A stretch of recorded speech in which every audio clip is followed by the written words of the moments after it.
Right, so we were just having a chat, weren't we, about what we're going to do next. And the general consensus is that we're both at the top left of the map. And we need to get to the garage on the right, but both lumber mills are on the right as well. And on the way is that watch point that needs unlocking. That's where I'm going. So you're going to take the garage points and see if we can unlock that watch point and take it over to the garage. Mm-hmm. I am aware, however, there is absolutely no fuel. Apart from when you get to that garage, you'll have to drive down to that fuel station if you need fuel, because there's nothing on the north side that we know of. Mm-hmm. Meanwhile, I'm curious about these two watch points down the south, so I'm going to see if I can try and go and reveal what they are. See if there's any Easter eggs in there. Yeah. So, sound like a plan? Sounds like a plan to me. Right, I'm going to jump down there then. And continue the push. I don't know which is the best way to get around. Start this up.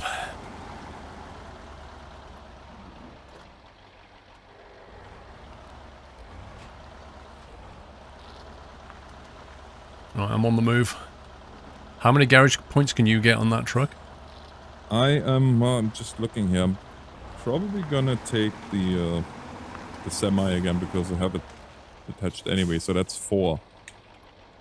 And moving. Wow.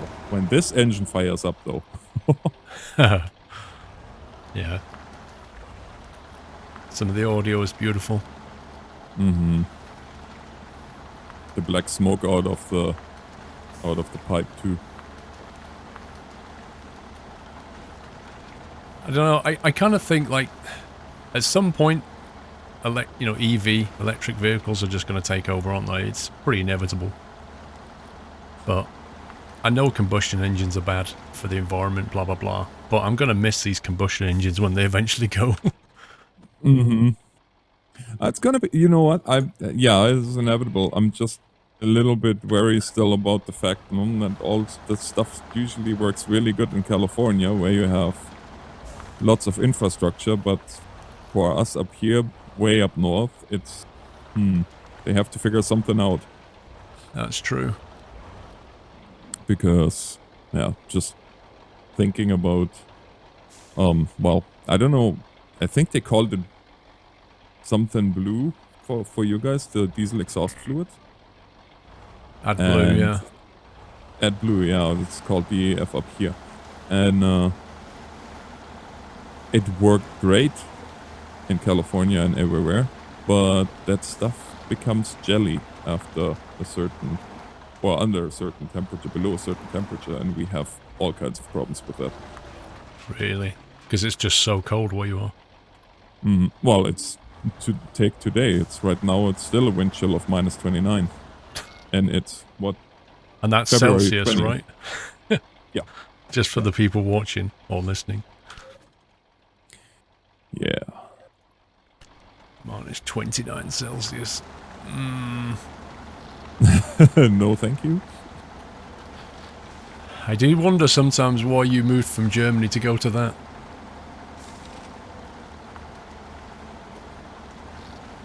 I don't mind the cold as much as I mind warm. You don't like it warm then? Oh, I do like it warm, but I don't like it too warm. Right. I always say I can put 15 layers on, but I can only take so much legally off and walk around. Yeah, very true. No, I mean our summers are nice. We get a few days with over 30 as well. Yeah, I mean, the thing is, like, your weather is so different to my weather, because you're continental weather and I'm small island kind of weather. You're in Canada and I'm in the UK. So, you know, it's two very, very different things. Like, you get massive swings in temperatures. Whereas, you know, I won't. Like, it just won't go below. In the south of England, it will just pretty much never go below -5 or 10, something like that. Oh, wow, really? Yeah, it's... I didn't think it was that warm. When I was younger, it would go down to... I mean, up in Scotland, obviously, it's a bit colder, but... I think, you know, the ambient temperature has definitely got higher overall. It just doesn't get as cold as it used to. Yeah. Oh, wow, this looks like a challenge. I've got a river here that I've got to cross. And I can't see logs. I'm I'm fighting right now my way through through some muskeg, I want to say, for lack of a better term. I think it's because I'm in the area that's not been... The watch point is not opened up on. I can't look at the map to see how deep the water is. So I have to kind of visually assess it.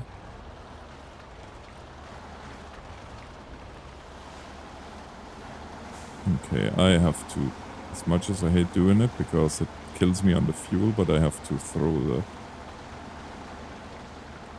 diff log.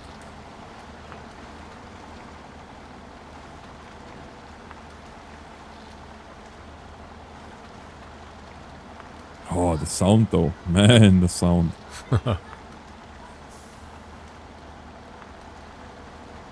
Oh, I see the flag. How I get to it's a different story. That reminds me, I was supposed to look out for the flag too. Nope, not here yet. Yeah. Oh, this is quite the ways to go here. It looks like a street on the map, or a pathway anyway. It's all underwater.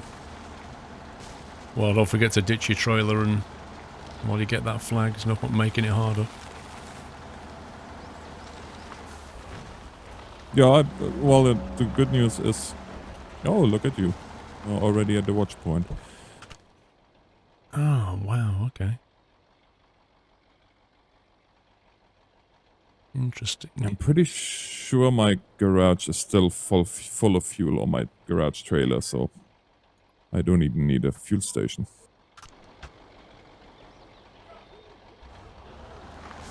Yeah, I wonder what kind of engine on those things are. Must be substantial.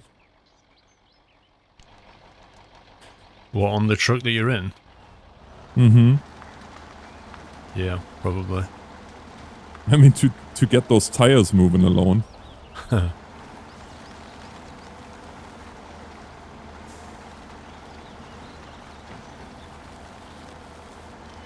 Gosh, you know, there's just no other game with physics like this in it.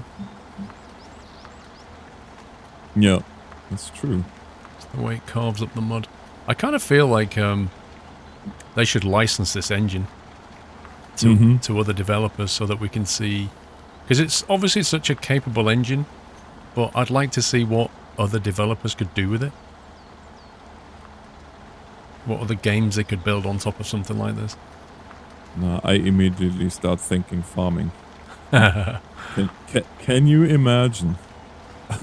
I don't think the world's ready for that level of farming.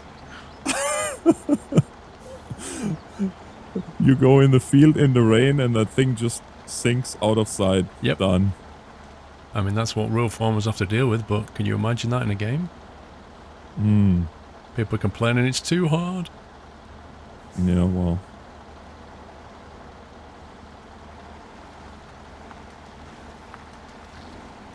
I feel like, I don't know if you would agree with that, but I feel like the complaining got worse since Steam. Yeah, I don't know what's triggered it. I don't know if it's just Steam to blame for that, or... No, I'm not even blaming Steam for that, but it's just, maybe it's now more public too, because now you can see it everywhere. And that wasn't the case when you had to go and shop and bought games, and I mean, I don't know about you, but for me, PC Gamer was kind of the Bible when it came to games. Yeah, it's funny how the attention has moved from reading reviews in magazines to just kind of pre-release videos and streams, or, like you say, Steam reviews from people who've played the game. I think it's whenever, I don't know about you, but whenever I read a Steam review, I always look at how many hours they played the game as well. Yeah. Because there's a lot of people who just cry and then quit and get a refund now. Well, that's the thing. 2 hours or half an hour and, oh, the worst game I ever played. Well, Yeah. really? Is it? Yeah, can you really have a fair assessment of a game in 2 hours? Yeah, there are certain games, I feel anyway, that even after 10, 15 hours, you still can find some things that you might have missed. And, I don't know. After half an hour to give a full review is... doesn't do a game justice for the most part, I think. Unless you have really something that you just simply can't play. Because it's... Yeah, totally. If it's like, you know, the FPS is just ridiculous or it's unstable or netcode's bad, I mean, obviously, yeah, refund it. I think a lot of it comes down to something just not meeting people's expectations. Like, their expectations weren't aligned, probably, you know, and they weren't met, so they blame it on the game. Which I sometimes blame the industry itself for, though, because the hype trains that they sometimes get moving, they set themselves up for failure, really. Well, as we were discussing with the Farm Sim trailer being all CGI, they showed that now, and although they've said all over it, this is not in-game footage, this is a trailer, blah, blah, blah. Whatever improvements they've made to the graphics, by the time that thing comes out, people are going to be like, oh, well, this isn't as good as what was shown in the video. Yeah. Literally, that's what they're going to get. You have that still today, like, when you see the intro of the 17. Looks amazing. But it's CGI, people. Thing is, I've lived with CGI trailers, like, all my life. I remember... You know, you'd see a trailer for a game and you'd be like, oh my god, imagine if the graphics looked like that. Yeah. And then you get the game and it's nothing like that. But like move forward 5 or 6 years and they are, you know. It's imagine that's the thing. Yeah. Well, we needed a lot of imagination for some of the games. But I remember getting a Police Quest. And it had this amazing picture of police cars on the front. And I was like, oh my goodness, this is going to be the greatest ever. And then I finally got the 7 discs installed. Yes, 7 discs. Oh no, connecting to Steam. Something's bad's just gone wrong. Oh no. Yep, same. Oh, Steam just gone down. Oh, this is not good. They heard us complaining and said, okay. That's it. You guys can see what you do without us. Right, well, I think it's carrying on working. It looks like it. Interestingly enough, I just unlocked that watch point and then we lost the connection, but now we have it. No, it's as you've reached it, yeah. Last one. The map is real to us. That was slightly impressive. Like, we lost Steam connections. Obviously, Steam dropped momentarily for a couple of minutes, but the game carried on running and we've carried on where we left off, which is quite impressive. Well, especially no dedicated server. You got to keep that in mind too. Amazing, actually. Quite amazing. So I unlocked both of those things down the south there, and I have to say I can't see anything. I don't really see anything down there. Although having said that, I wonder what that road goes to.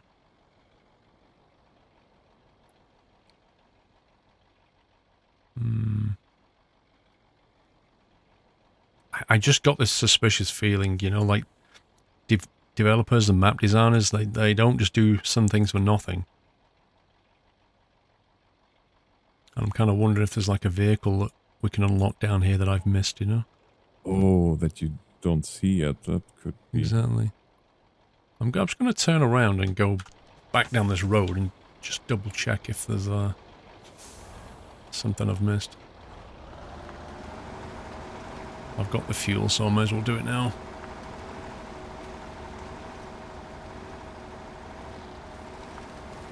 I might run into a minor problem.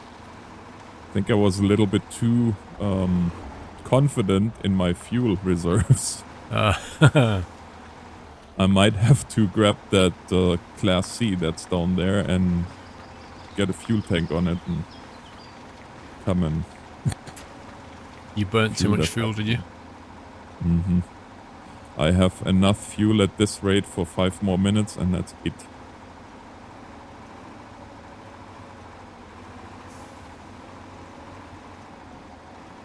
But then again, I have maybe another 3 minutes to drive, so it's a...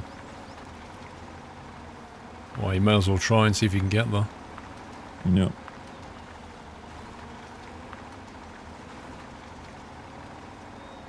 Drive a little bit sensible. I think daytime is the best time for going out scouting in this game. And then Yeah, the darks are... at night time, just stick to what you know, you know. The darks are pretty night, yeah, exactly. I mean, the nights are pretty dark.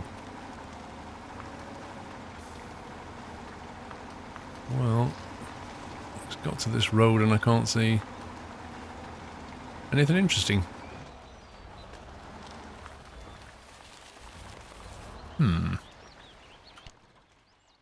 I'm just about to hook up to my garage trailer again after unlocking that last watch point.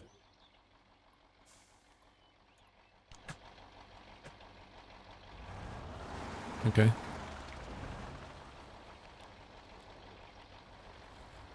Oh, is that stream down there?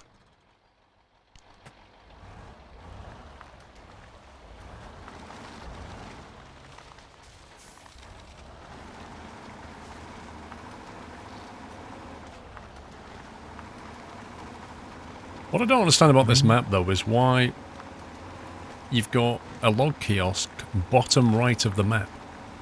And then the road that goes up to the lumber mills is blocked for people with logs. So you can't... Like, why would you even use it? That is a good question. I wonder if there's just a way maybe that's less hilly, or... If you take the logs out of there and you head north, you're going to get to that post which is blocked. And then you're going to have to go around somehow. Unless you can go that way, possibly. But like you said, that looks very hilly indeed. You can. I love the way the maps are like slightly 3D. If you zoom in, you can kind of see the terrain. Yeah, that's nicely done. You know, there's so many little things in this game that are well done. Like, for example, I personally love the animations of that driver. Like, the way he uses his hands to do that hand oversteering is just the way it should be done. Oh boy. I remember every driving instructor I've ever been with is like, don't cross your arms, don't, you know, you have to feed the steering wheel. The instructor sees you doing that, you'll fail, you know. Yeah. But real life, pretty much, most people do it.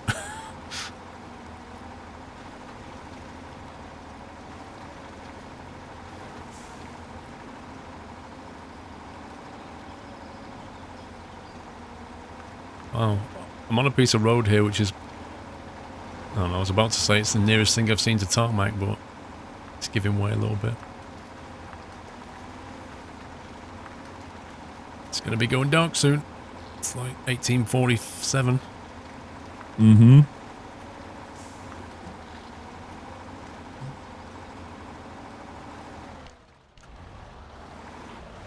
Just going to get to the fuel station and I think I'll teleport back up there and start moving some points around. Yeah, fuel. Say something there. I'm burning 30 liters per minute and I have 60 liters left. Are you going to make it, you think? Nope. Well, that's Alright. okay. I'm just gonna send the C-Class after them. Well, I'll be switching vehicle in a second anyway, so I can bring some fuel if need be, otherwise I'll move points. Yeah, you can just start moving, because if we both get a semi up there, then we have this unlocked in two... or in one go. So thinking about it, this vehicle I've got here, I think this one can be reconfigured for a fuel, can't it? Pretty certain it can. This would be the ideal thing to bring up there to refuel. I love how everything starts shaking when you get below a certain amount of fuel. And you can start it here misfiring and all that good stuff. Yeah, it's like when your truck gets damaged and the smoke starts coming out of it, and then Mm-hmm. it starts fire coming off it. You're like, yeah, this thing looks like it's pretty broken. I also noticed on the well, we call it the bonnet. I think you call it the what do you call the bit over the engine? Not the hood. Is it the hood? Mm-hmm. Can't remember. Yep, motor. It all starts looking like paint's coming off it. It all bends out of place now. Yep.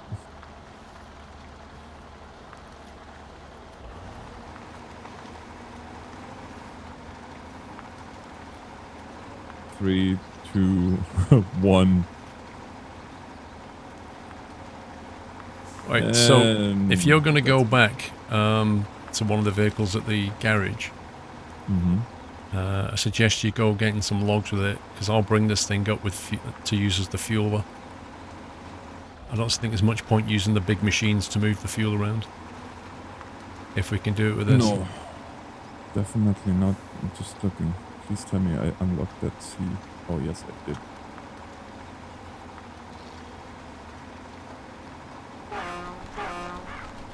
Oh, you must have unlocked that one.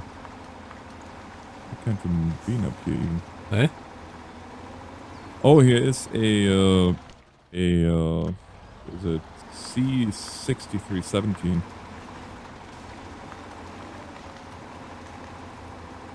Which, coincidentally, also has logging equipment. So I guess I can just head on down there and grab some logs. Head on down there. I know this game is playable on your own, but it's a heck of a lot easier with other people. Oh yeah. It's more fun too. You just get, like, things done in parallel, you know? Mm-hmm.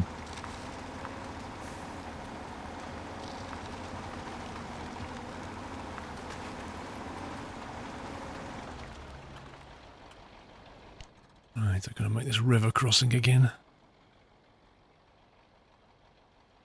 Just thinking, we are playing advanced, which means we have to load our logs manually. Yep, we got to crane it in there.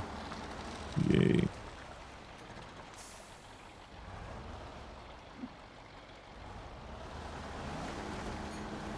There. Oh, it's gonna be fun. There's lots of water to get stuck in on my way.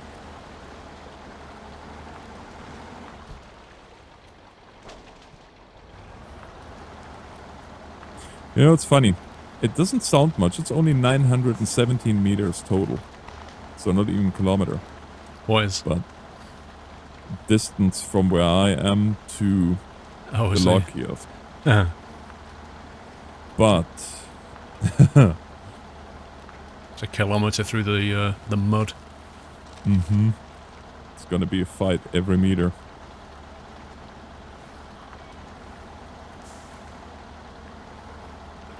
Especially now it's dark. That makes it a lot better.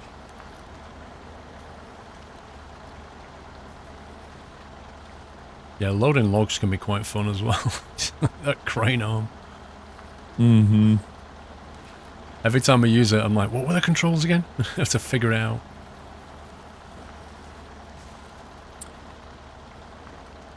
Have you? I know you don't.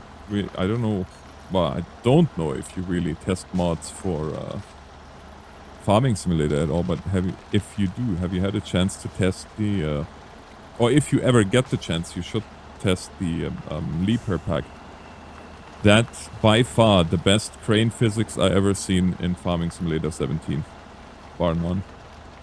No, I've not actually tried that. Actually, a forestry equipment that deserves the name. Because you can load, I don't know, 6-7 logs at a time. Easy.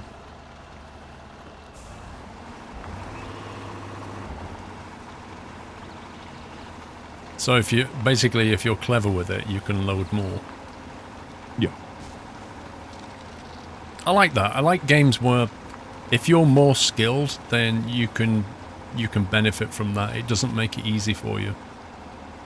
Like, you can still do it if you're not skilled, but it'll take you longer or you'll get paid less in the game or whatever. But if you're skilled, you can do it better. That's how it should be.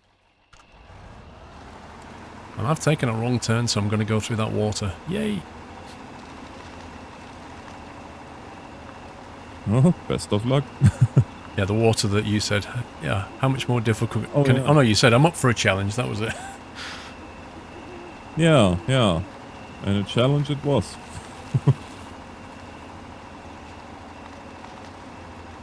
Yeah, night time as Especially well. now that we went through there already a couple of times. It's going to be really fun. Yeah, true. Right, let's drop a little gear here. Oh boy. Oh boy, it's right.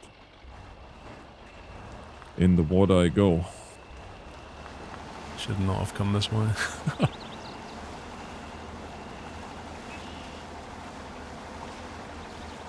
I'm gonna go in too low. One low.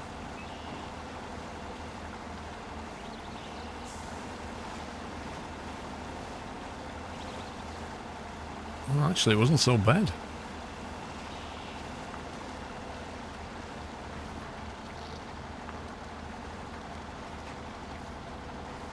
Okay, I made it back to base. Thing that concerns me slightly is I have a 265 liter tank and I'm burning 14 liters per minute. Okay.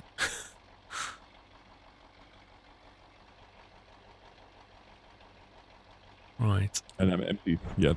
I don't know. So the question Guess we'll is, see. what do we want this thing to carry? Let's see, I could bring garage parts with it, 2 garage points.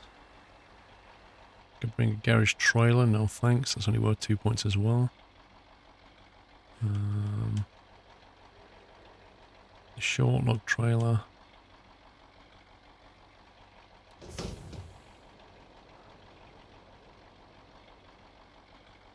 Bring 4 garage points with that thing. Blimey. How many garage points are you shifting up there? Is it 4? 4 on that semi, yeah. Now, I could also take the utility semi-trailer, which has 900 litres of fuel and 1200 repair points. Or I could go 600 litres of fuel and 600 repair points as a trailer. How many litres did you say your vehicle takes? The big one that ran out. Oh, that one takes, I want to say 900. But I don't need that much. I really just need to get to the garage, and that's fairly close. Yeah, but what I'm thinking we can do with... You know, if we take a trailer full of fuel and then just leave it, are we allowed to refuel from it, or does it have to have a truck attached?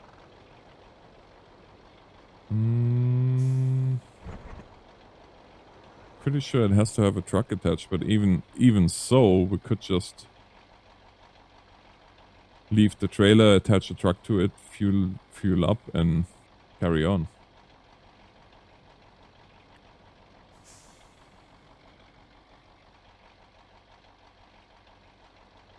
At the log kiosk, is there a crane down there or of any description, or do we need to bring our own crane arm?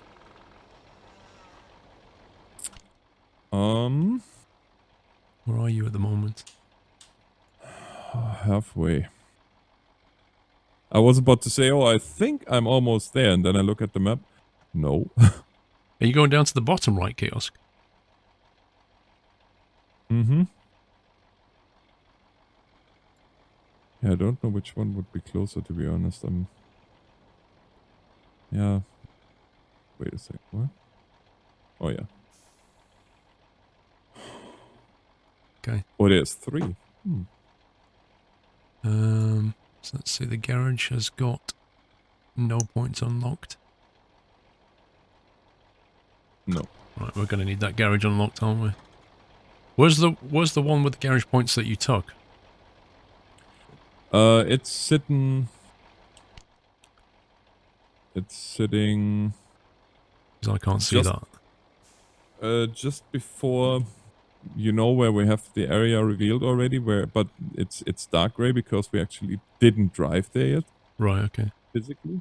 Yeah, just at the border between the dark green and the dark gray, Okay. right there at that Y intersection.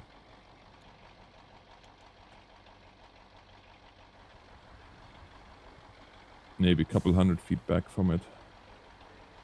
So we need to get fuel to it in order to unlock, in order to get it moving again. Mm-hmm.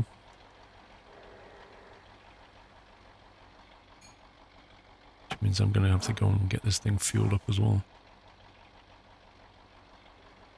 Oh,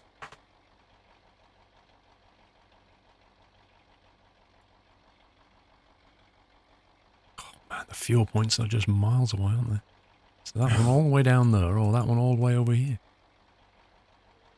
That's probably the easiest one, I reckon.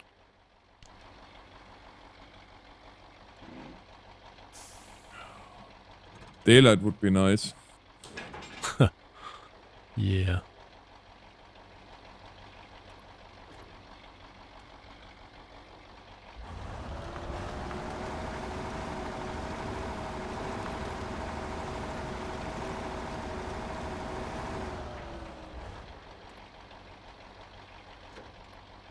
Yep, driving down unfamiliar roads at night.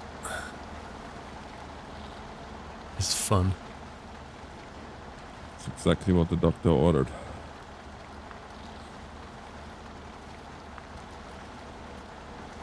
Well, this thing's a bit slow now. Let's plot my course.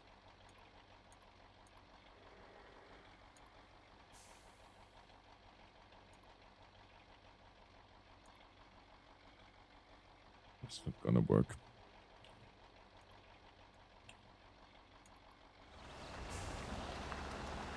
I wonder if there's people that do this for real. Like, take trucks like this through the forests like this and haul logs out of there. That would be quite the job. Remember watching a program, an American program, where they were chopping logs out of forests up in, I think it was Canada and Alaska, and like getting helicopters to bring them out of there. It's crazy.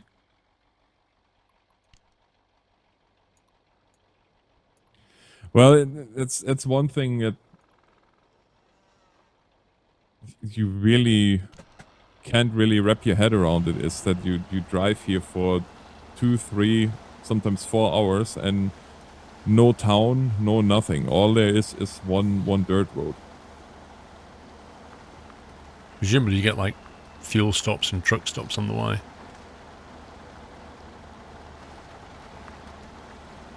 I mean, what do you do if you break down or you run out of fuel? Are you just gonna wait? Then you are really out of luck. That's not even a joke. If I would run out of fuel between here and the next bigger city, yeah, then it's about an hour and a half either way. If I'm right in the middle. You must have some kind of recovery services that'll come and get you. Or they come, if they are there in time. It's I guess it's a calculated risk, realistically. That's why they tell you, if you drive, have your kit with you. What kind of kit do they mean?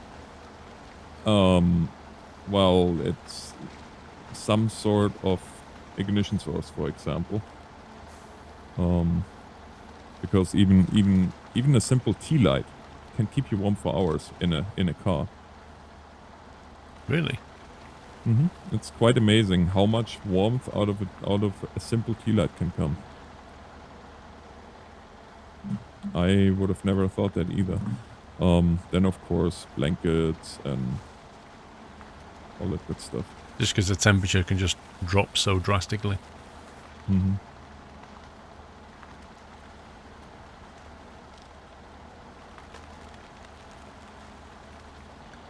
It's a different world. Like over here, you know, if you break down, somebody can be there within an hour, no problem. Yeah. Just to put it in relation, if, like, when we have problems with trucks, like, they really have a problem where they need to be towed away, there were times when you call a tow truck and then 7 hours later, the tow truck finally shows up. And the tow truck actually left Edmonton the second you called. Crikey. Or, well, not the second, but within 20 minutes of your call, the tow truck left and they moving at 100 kilometers an hour. So... the distances are just so much bigger, aren't they? yeah.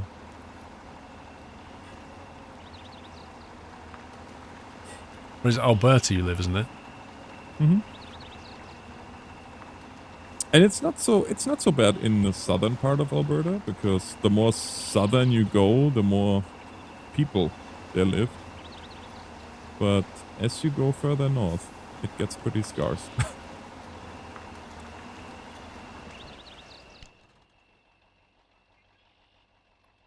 Now about 3.5 hours north of Edmonton. So when you decided to move to Canada, what was the criteria? Like, you have the whole of Canada to move to. What was the criteria in the choice? Well, I came for a visit here to Alberta for holiday, and I had the travel trailer, and I traveled a lot of Alberta and some of BC, and I knew that this is the area where I want to live. I didn't know exactly where, but that was really it. It just felt right. It's wide open spaces, and it just... coming from crowded Europe or crowded Germany, it was really nice to be able to drive a few hours and have nothing. That being said, my first time driving a truck up here on the northern run without a GPS, I missed my turn, and I was, oh, well, there must be a turn like right around the corner. It was like an hour later.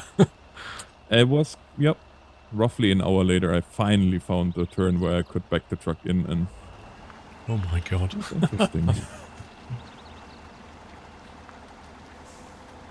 But when you went on holiday over there, I mean, had you experienced the winter? Did you know how cold the winter could actually get? No. How thick the snow would be? Or did it catch you out by surprise? I had a rough idea, just probably like everybody else. You know the stereotypical Canada where you live in an igloo pretty much. But I had no idea how true the stereotypes can be sometimes.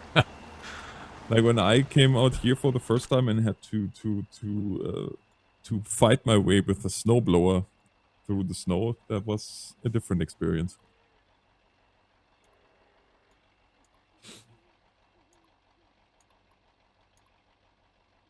But honestly, I cannot imagine living anywhere else like this.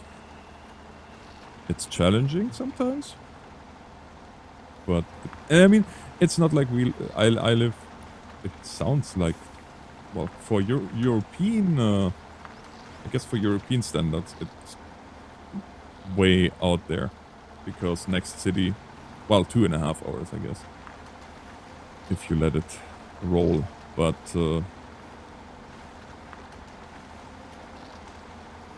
I mean, we have everything here. We have a Walmart, and so, I mean, if you order stuff, like, do you have an Amazon? You do, don't you? You have an Amazon.ca or whatever. oh yeah. And if you order from Amazon, do you still get things like next day delivery? Or is it a case of 3-4 day delivery? No, it's a case of anywhere between a week and... I think the shortest I can do is a week, and Really? the longest, like my Elgato green screen was supposed to be 28 days, but it was faster.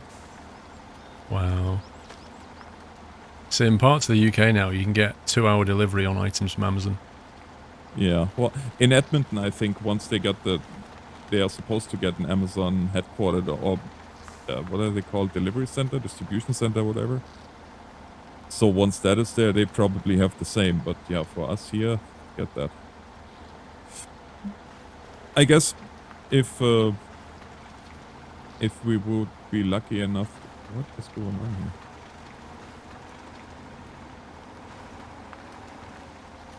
Sorry, I'm just starting to load my logs here and something was blocking it. Turns out my truck was blocking it. I'm just en route to the fuel station. I'm gonna get some fuel back to your stranded truck. Oh, it probably appreciates that.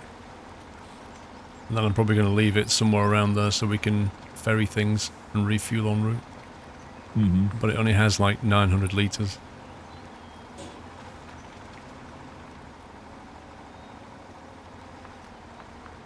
Oh, now to remember how this crane works.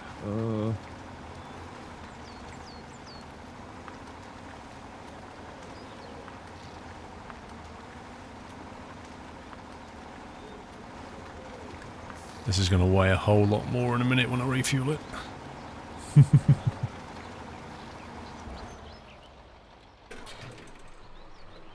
There we go, fill up. 900 litres of fuel. Plus 270 in my tank. It's like 1.1 tons of fuel or something.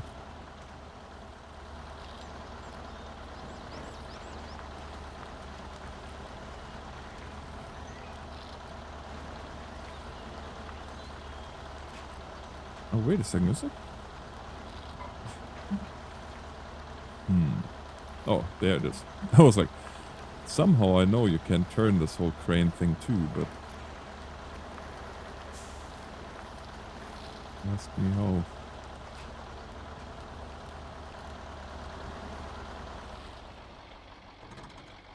Alright, where are you? I am at the log kiosk loading log. Well, trying to load logs, I should say. Okay. Well, I think apparently we have to wrap it up for this episode, though, aren't we? It's gone on a little bit. Yeah, it's around the 30-minute mark.